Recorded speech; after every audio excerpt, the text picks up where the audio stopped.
programs for the Terry Menace, who is the Senior Director of Census and Voting Programs for the Asian American Advancing Justice Program, and Mr. Tom Sines. Tom is today representing MALDEF, the Mexican American Legal Defense and Education Fund. Let me thank these three individuals for joining us today, as well as our members. Before we get started, for the members of the media who are on the call, after we make brief opening remarks, we intend to answer some of your questions. Please utilize the Q&A function on Zoom to pose your question, and our faithful staff, will unmute and recognize you for that opportunity at the appropriate time. Let me begin by explaining to you the committee jurisdiction and process as it relates to H.R. 1 and H.R. 4. First, let's talk about H.R. 1. And we all know H.R. 1 is For the People Act. This legislation originated in the House Committee on Administration, our committee, chaired by Chair Zoe Lofgren of California. The legislation was passed by the House on March 3rd, 2021, and delivered to the Senate. Now, this is absolutely necessary legislation that will stem the attack on our democracy. Weekly, each week, we see states that are passing laws that restrict access to the ballot box. An overwhelming majority of Americans, including majorities of independents, I might say, and Republicans as well as Democrats, recognize that voting rights in the United States are under threat. That's why we urge all senators, Democratic senators, Republican senators, to quickly pass H.R. 1 and send it to the president for his signature. Now, let me just talk for a couple of minutes about H.R. 4, the John Lewis Voting Rights Advancement Act. Over the past few months, many of you have asked me, when will H.R. 4 be introduced in the 117th Congress? That question certainly deserves some background to be answered. In 1965, a bipartisan Congress passed the Voting Rights Act of 1965, 56 years ago today. By any definition, this legislation was historic. Historic because in 1965, millions of African-American citizens were not eligible to become registered voters because of the literacy test. Well, under the Voting Rights Act, the test was abolished. It was also historic because the legislation breathed life into the 15th Amendment, which states the right of citizens of the United States to vote shall not be denied or abridged by the United States or by any state on account of race, color, or previous condition of servitude. It went on to say, that's the 15th Amendment. It went on to say, Congress shall have the power to enforce this article by appropriate legislation. The Voting Rights Act included many provisions, and now I will explain Section 2 and Section 5. Section 2. This provision under the Voting Rights Act is based on the powers granted by the 15th Amendment. It enables voters of color to litigate any grievances, any complaints regarding voting practices and procedures. Early in this jurisprudence, the Supreme Court ruled that plaintiffs must prove intentional discrimination to prevail in a Section 2 case. Well, in 1982, and I remember it so well, I was seated in the gallery of the United States Senate watching the debate. In 1982, a bipartisan group of senators sponsored legislation that lowered the proof in voting cases to proof of discriminatory effect or result. Well, it passed Congress, and it passed overwhelmingly with nearly 389 yes votes in the House, 85 yes votes in the Senate. Signing the reauthorization into law, President Reagan observed that for this nation to remain true to its principles, we cannot allow any American's vote to be denied, diluted, or defiled, end of quote. That was President Reagan. And that the right to vote, he went on to say, the right to vote is the crown jewel of American liberties, and we will not see its luster diminished. Because of the 1982 revision, minority plaintiffs have prevailed all across the country in dozens of voting rights cases. At the same time, the act was strengthened and served as a deterrent against the passage of new voter suppression measures. Subsequent reauthorizations were again passed by Congress with overwhelming bipartisan majorities and signed into law by Republican presidents. You may recall in 2006, there was a bipartisan effort to reauthorize Section 5 of the Voting Rights Act, and that has been since I have been in Congress. And we have been able to benefit from that work. I'm just going to show you if I can, and I thought I had it available to you. I want to show you a picture of that bill signing in 2006. And there it is. I was there on the third or fourth row. There is President Bush signing the reauthorization in 2006. There is Senator Leahy to your left. You see Sensenbrenner in the middle. And to the right, you will see other United States senators as well. That was a great day in Congress. It was a bipartisan effort in 2006 to extend for 25 years the protections of Section 5.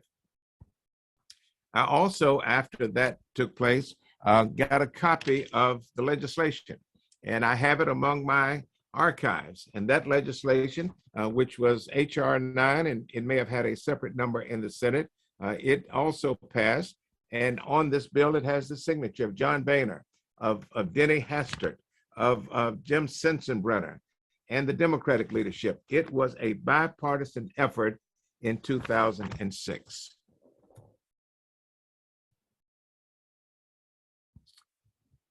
But last month, on July 1st, 2021, the United States Supreme Court interpreted Section 2 in a case referred to as Brnovich versus DNC to place additional burdens on plaintiffs in voting rights cases. Our committees are working with various legal scholars, and some of them are on this call today. We are working with voting rights experts to determine the impact of the Brnovich decision and help develop a legislative response to this decision. And so I will classify this simply as a work in progress. Now let me talk about Section 5. Some refer to it as Section 4. The other provision that we are concerned about is Section 5. Section 5 requires covered jurisdictions to submit proposed voting changes to the Department of Justice for preclearance. The Justice Department evaluates the proposed change and determines whether the change will be retrogressive or whether it will dilute minority voting strength in that jurisdiction. That's Section 5. Since 1965, Section 5 has worked well. It has worked quite well in preventing discriminatory voting changes from taking place. Section 5 is quick. It can be turned around in 60 days or less. The burden of proof in Section 5 submissions is on the jurisdiction, not on the challenges, but on the jurisdiction. And it has minimal cost associated with the submission. But as we all know, on June 25th, 2013, some 8 years ago, the Supreme Court, in a surprise pronouncement, ruled that Section 5 is necessary and constitutional to prevent discriminatory voting practices, but the court said the formula, which is Section 4, the formula that determines which jurisdictions are subject to preclearance was unconstitutional and in need of congressional revision. And the court said the revision, when it's done by Congress, must be based on current conditions. This decision flew in the face of Congress's repeated and recent bipartisan reauthorizations of the act in recognition that current conditions did still require its protections. And all of those reauthorizations were signed into law by presidents And President George Bush signed the most recent authorization, which I showed to you a moment ago in 2006, less than 4 years before Shelby County began its litigation. And so in doing our work, we must look at conditions. That's what the court requires us to do. We must look at conditions in 2013. We must look at conditions in 2021. Congress is required to gather a congressional record to determine if exceptional conditions still exist. And so my subcommittee, the Subcommittee on Elections, has been assembling an evidentiary record to support a restoration of the Voting Rights Act, Section 5 or Section 4. I am pleased to announce today that my committee, my subcommittee, our Committee on Administration, House Administration, we've completed our work. It's done. We have completed our work. I have the report here. The subcommittee called more than 60 witnesses. We gathered several thousand pages of written testimony, documents, and transcripts. And we heard hours of oral testimony resulting in this report, which details a wide range of voting and election administration barriers implemented by states since the Shelby County decision. Many of the witnesses, many of them shared with us that racially motivated legislation has been passed by many states, and more states are preparing to pass legislation that will disproportionately affect voters of color and have an adverse effect on voter participation.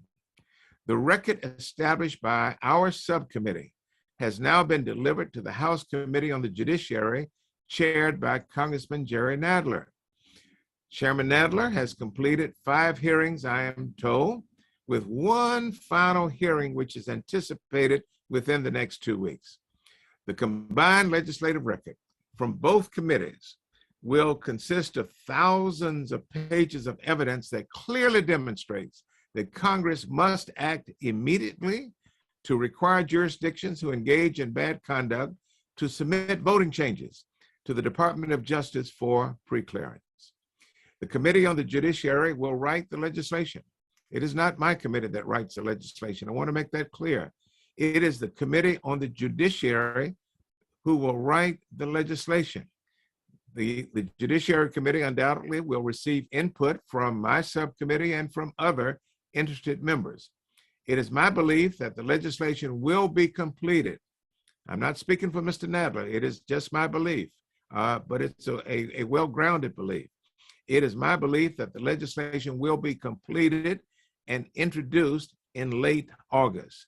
If introduction happens according to the schedule, the House will be in a position very soon to vote on H.R. 4 and then send it over to the Senate for its consideration and passage. I want to thank all of you for joining us today. Thank you for listening. And before I recognize my colleagues, I want to once again remind members of the media to utilize the Q&A function to pose their questions so staff will know to unmute you and recognize you when your turn is up. At this time, it is my pleasure to recognize my great friend from the state of California, Congressman Pete Aguilar, who is also the Vice Chair of the House Democratic Caucus. Pete, take it away, please. Thank you so much, Mr. Chairman. And when you were putting that picture on the screen for all of us, I was hoping that you had a picture of you and your dad from the Senate gallery as well, but maybe that'll be in the next round of archives. As you mentioned, Mr. Chairman, today marks the 56th anniversary of the Voting Rights Act of 1965. And in just the first 7 months of 2021, 18 states have enacted more than 30 laws that restrict the ability to vote. These laws include burdensome voter ID laws, mail-in ballot restrictions, and more frequent voter roll purges. Republicans across the country are using these bills to further legitimize the former president's big lie. This is an assault on our democracy, and we need to call it what it is. To stop this anti-democratic wave, we passed H.R. 1, the For the People Act, to reduce voting barriers, diminish the influence of big money in politics, and make elections more secure and fair. And during the last Congress, we also passed H.R. 4, the John Lewis Voting Rights Advancement Act. That bill protects future elections by restoring and strengthening voting rights of 1965 through the updated preclearance formula that you just articulated. This is a necessary response after the Supreme Court's Shelby versus Holder decision to ensure that communities of color can freely exercise their right to vote.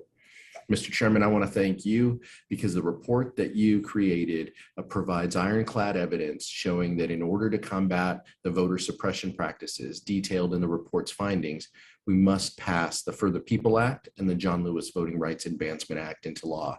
Congress has a responsibility to safeguard all Americans' fundamental right to vote, and we must deliver these bills to the president's desk. With that, yield back, Mr. Chairman.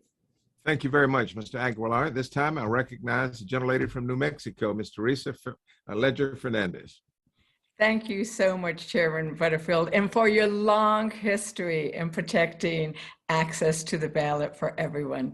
As noted, I'm Congresswoman Teresa Ledger Fernandez, serving New Mexico's beautiful and beautifully diverse 3rd Congressional District. To those that would say voting is already free and open to all, read this report.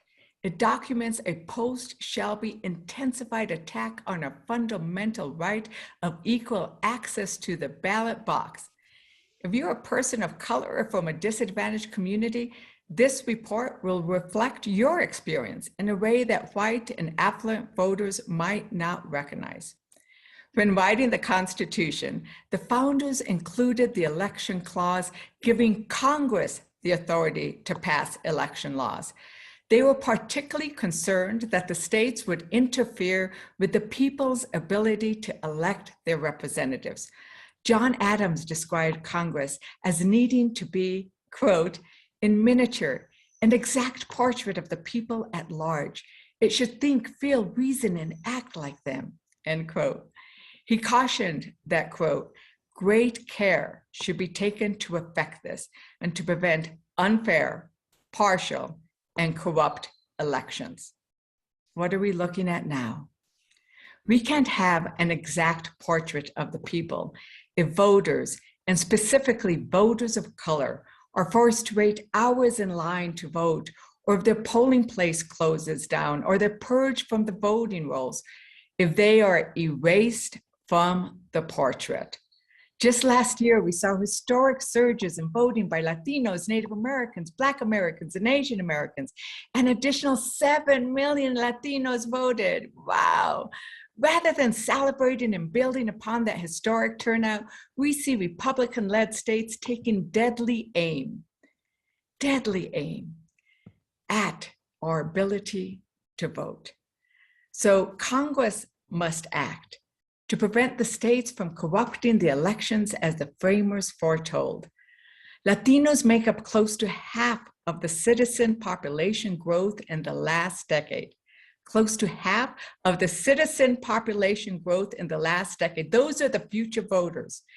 And this report documents how voting restrictions are aimed to make sure they don't vote.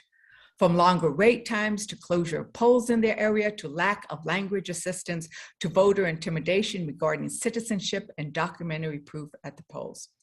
We heard testimony that non-white voters are 6 times as likely as white voters to wait more than 60 minutes to vote. This doesn't just make it difficult to vote in the current election, it also discourages future voting. It sets in motion a cycle of voter suppression that outlasts a single election. Native Americans who fought until the 1960s just to get the official recognition that they had the right to vote are forced to drive hours to polling sites. Places like North Dakota disenfranchised thousands of Native Americans by requiring a voter ID law that didn't take into account the lack of physical addresses on reservations, where many get their mail by post office. This report makes abundantly clear that Congress not only has the authority to protect our elections, but we must act swiftly to protect that precious right to vote in the 2022 elections. Passing H.R. 1 and the John Lewis Voting Rights Act is not a partisan issue. Our chairman just noted that it's never been a partisan issue. But you know what? Taking away equal access to the polls is un-American. It is un-American to defend voter suppression. So thank you to all of you for joining this press conference. We must all do our part to sound the alarm to protect the foundation of American democracy. Muchísimas gracias, Chairman. I yield back. Thank the gentlelady for her kind words, and thank you for your passion and your voice. You've been out on the battlefield for a long time, even before you came to Congress. At this time, it is my pleasure to recognize a friend of long standing. Wade Henderson is let me get it right, he's the interim president and CEO of the Leadership Conference on Civil and Human Rights. Welcome, Mr. Henderson, and you are now recognized. Thank you, Chairman Butterfield. Good morning, everyone. I'm Wade Henderson, interim president and CEO of the Leadership Conference on Civil and Human Rights. Let me begin by thanking the House Administration Subcommittee on Elections and Chairman Butterfield, Representative Aguilar, Representative Leger Fernandez, for their leadership and important work to develop the record on discrimination in voting and election administration practices so that Congress can best act to secure, protect, and defend the freedom to vote for all Americans. When President Lyndon Johnson signed the Voting Rights Act 56 years ago today, he declared the law a triumph and said, I quote, "Today we strike away the last major shackles of fierce and ancient bonds. But now the shackles of white supremacy still restrict the full exercise of our rights. It is up to Congress to once more fulfill the promise of our democracy for all. Protecting the right to vote freely and without discrimination has long been a bipartisan priority. The Voting Rights Act was passed with strong bipartisan support from both Republicans and Democrats, and the reauthorization of its enforcement provisions were signed into law each time by Republican presidents. We must continue that legacy today. But as the subcommittee report makes clear, some politicians are trying their hardest to take us backwards by creating barriers for Black, Brown, Indigenous, and New Americans who want to exercise this fundamental right. These barriers include voter purging, polling place closures, and voter ID and proof of citizenship. In this perilous moment, we can't let up. We have no other choice if we want to ensure that every vote counts in our democracy. Congress must pass the John Lewis Voting Rights Advancement Act and restore the VRA to its full strength. Before his death, Congressman John Lewis wrote, and I quote, "Time is of the essence to preserve the integrity and promises of our democracy," unquote. All of us must now heed his call with all the force we can muster. Thank you so much for this opportunity. And thank you very much, Mr. Henderson. At this time, I'm pleased to recognize Ms. Terry Menace, who is the Senior Director of Census and Voting Programs for the Asian American Advancing Justice Program. Thank you and welcome. Good morning. I am Terry AlMas, Senior Director of Census and Voting Programs at Asian Americans Advancing Justice, AAJC. I want to begin by echoing Wade's thanks to all of you, and wanted to add my thanks specifically to you, Chairman Butterfield, for allowing me a few moments to speak on today's program about the subcommittee's report, and in particular, the breadth and depth of evidence gathered by your subcommittee regarding ongoing discrimination that harms voters of colors, including Asian Americans. From states once subject to the Voting Rights Act seeing voter purges at a 40% higher rate than the rest of the country, to polling place closures, consolidations, reductions, and long wait times at the polls negatively affecting voters of color at higher rates than white voters, this report documents the increase in, as well as the persistent use of, certain practices to impede participation by voters of color. Discriminatory practices and changes to methods of elections, jurisdictional boundaries, and redistricting have been persistently used throughout history to decrease the ability of voters of color to elect representatives that reflect their voices and communities, And as we enter the first round of redistricting without the full force protection of the Voting Rights Act, as you have all mentioned, it is certain that these problematic practices will not only continue, but increase. Indeed, the subcommittee's report makes clear the fact that voting and election administration practices that can be necessary and even required are too often used to impede the participation of voters of color by creating additional obstacles and harms to their ability to vote or elect candidates of choice. The specific practices detailed in the report that are being used to silence growing communities of color should be subject to additional scrutiny when being used in the context of a growing demographic shift. These findings buttress the need for the practice-based preclearance mechanism found in the John Lewis Voting Rights Advancement Act. I look forward to working with our congressional leaders, such as yourselves, to ensure that we address these problematic voting practices and that we restore and modernize the Voting Rights Act on this very day, the 56th anniversary of the signing of the VRA. Thank you. And thank you for your words, and thank you for your passion and your voice. At this time, we will conclude with remarks from Mr. Tom Sines of that great organization called MALDEF. Take it away, Tom. Thank you, Chairman Butterfield. I'm Thomas Sines, President and General Counsel of MALDEF, the Mexican American Legal Defense and Educational Fund. And I join my colleagues today in saying thank you and congratulations to the Subcommittee on Elections for this powerful report.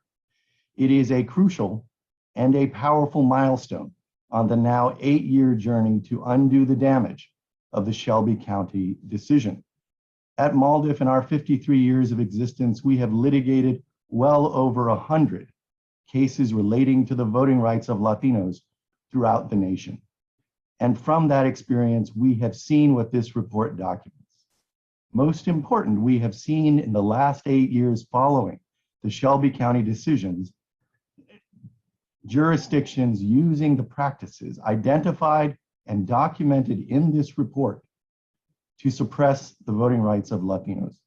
I specifically point out our litigation to challenge an attempt to create new at-large seats on the City Council of Pasadena, Texas, a change only contemplated and implemented after preclearance was removed from the state of Texas by the Shelby County decision.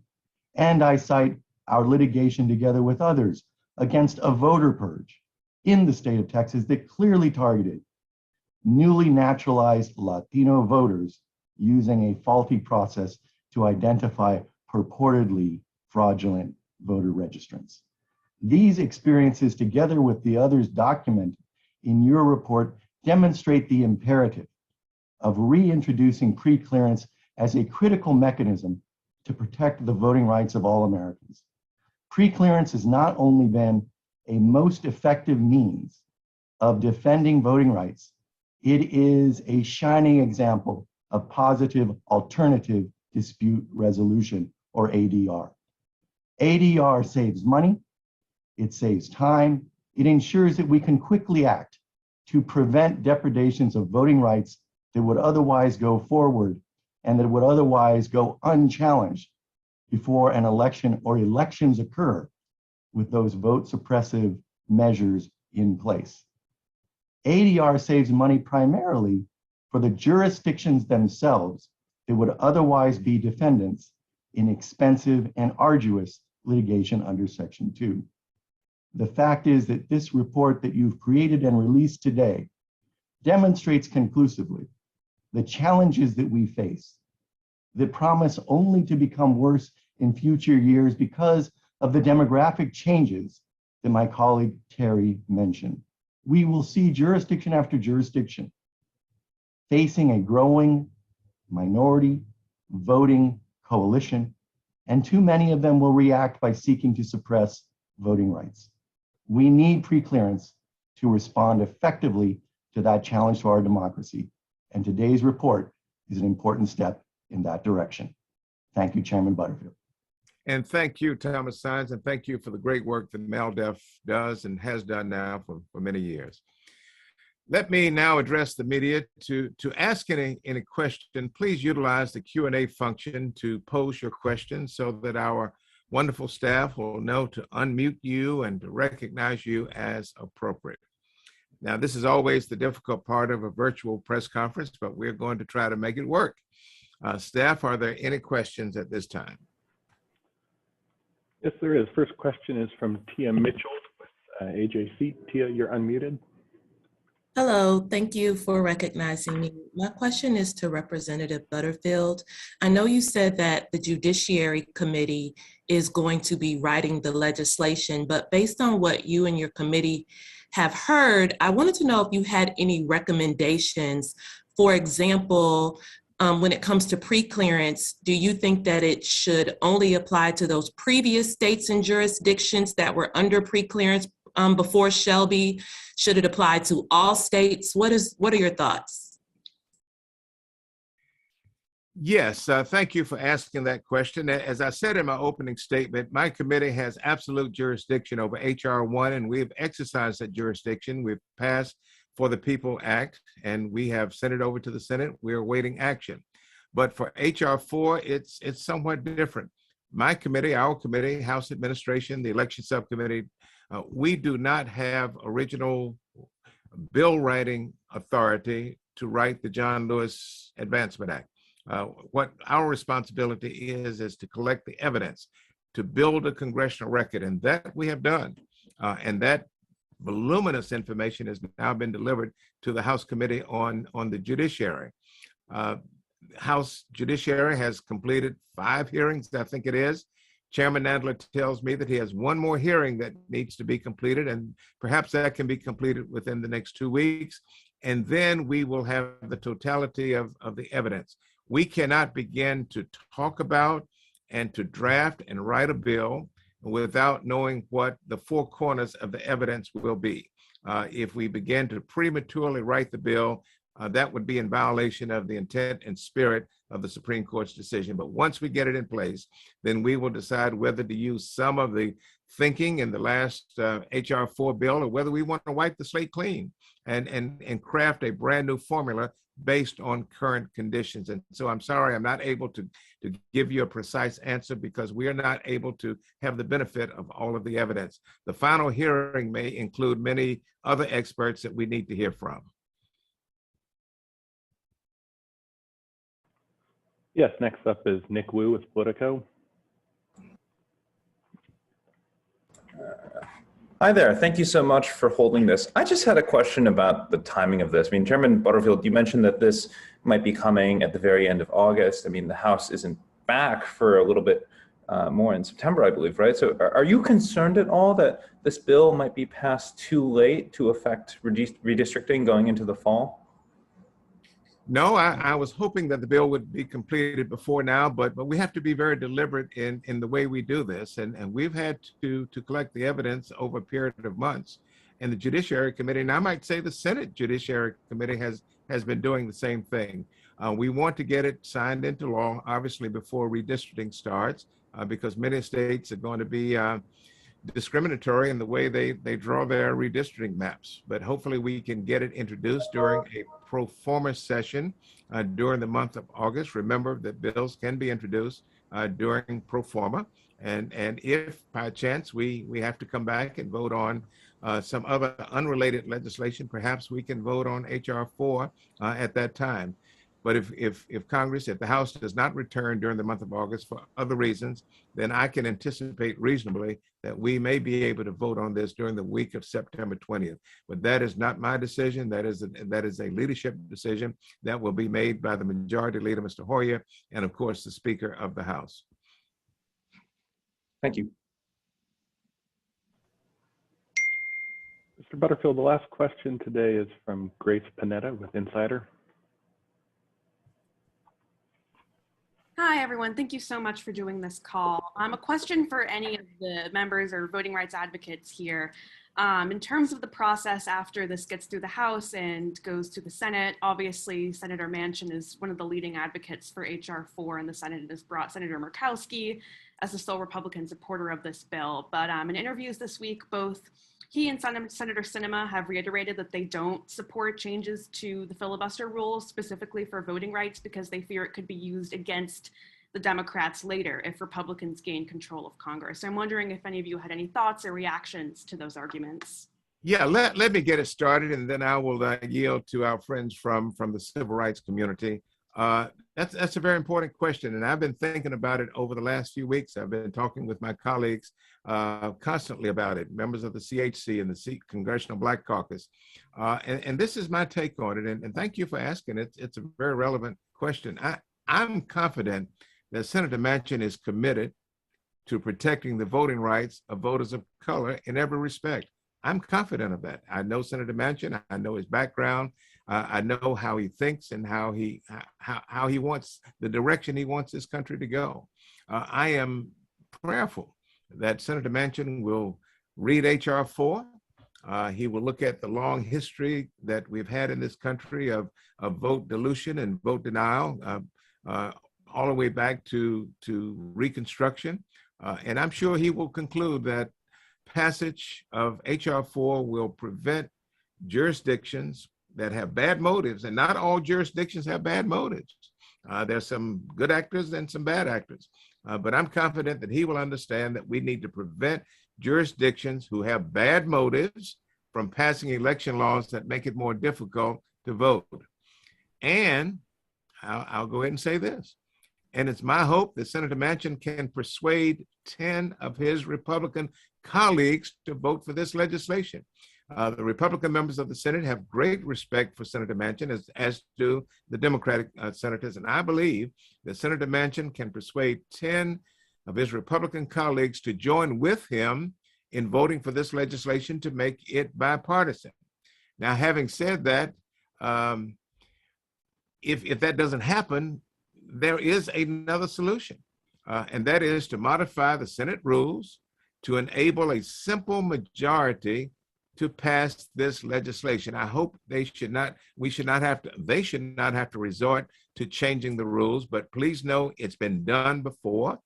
You will know that the blue slip and the filibuster do not apply to blue slips, for example, for circuit court nominees and the like. But I'm holding out hope. I'm holding out hope that once we write the formula, and Mr. Nadler writes the formula for H.R. 4, that Senator Manchin, the other 49 Democratic senators, and at least 10 Republican senators will embrace this legislation. Hope springs eternal, and that's where I am on this. Let me yield to Mr. Henderson to pick it up from here. Thank you, Mr. Chairman. Yeah. Ms. Panetta, let me support completely the remarks of Chairman Butterfield. I would add only one additional point, and that is to remind you and others on the call that the last reauthorizations of the Voting Rights Act were always bipartisan, signed into law by Republican presidents. The last vote that was taken in the Senate in 2006 was 98-0. In the House, it was 90-33.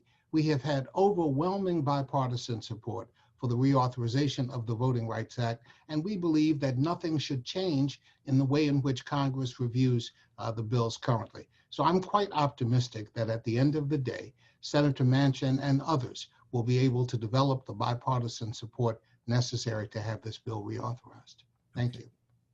Thank you, Mr. Henderson. I'm told that we are running out of time, but I've been in Congress for 17 years, and I know when members join a call like this, they want an opportunity to respond to questions. And so I'm going to open it up for one additional question, and then I will throw that one to Mr. Aguilar and to Ms. Ledger-Fernandez. Let's try another question, staff. Mr. Butterfield, there are no further questions. If there's any closing remarks. All right. Saved by the bell. Concluding remarks, Pete. Take it away. Yeah. Mr. Chairman, I just want to thank you for your leadership and for the groups and organizations who were on this call, on this Zoom. Thanks for your continued advocacy. We could not be effective without the work of your organizations to help not only build the testimony and build the case, because all of you are familiar faces to House administration, but to help share with the American public the importance of voting rights and the importance of the Voting Rights Act that we are undertaking and the work that the chairman has led. And now there's a lot of work left in the Senate and in the full House and in the Judiciary Committee. But this has been a key building block. And so I want to thank Chairman Butterfield because we're making the case here and we're building the case so House Judiciary and the full House and Senate can act. So thanks for your continued advocacy and look forward to continuing to to make progress and to see this through. Ms. Ledger-Fernandez? So I would point out, in slight response to the last question, that this report isn't just work that we did, right? This report comes out of a lot of work that the organizations have done, that experts have done, and that people on the ground have done. And so in terms of pushing that arc of justice, which takes a lot of work to bend it towards justice, right? The arc of history takes all of our work. And so not only are we working to make sure that this gets passed in the Senate, but we know that thousands and millions of people in our communities are asking the senators to pass this. I get asked about voting rights when I'm asked about immigration, when I'm asked about, the infrastructure bill, when I'm asked about everything. It always comes back to people asking me, what about voting rights? Because they recognize that that is the essence of our democracy and how we get things passed that the American people support overwhelmingly. And so we are being aided, and we are not being aided. We are being supported and pushed by millions of people on the ground, and that's how this is going to get through the Senate. And I thank everybody for being as concerned as we are about making sure that our democracy remains strong. Again, I want to thank all of you for joining us today for this very important press conference as we celebrate this 56th anniversary of the enactment, the signing of the 1965 Voting Rights Act. The VRA has transformed the political landscape of America, and it's important that it remain viable and enforceable. The Voting Rights Act is still the law of the land. It has been impeded somewhat because of the court's ruling regarding Section 4 and Section 5.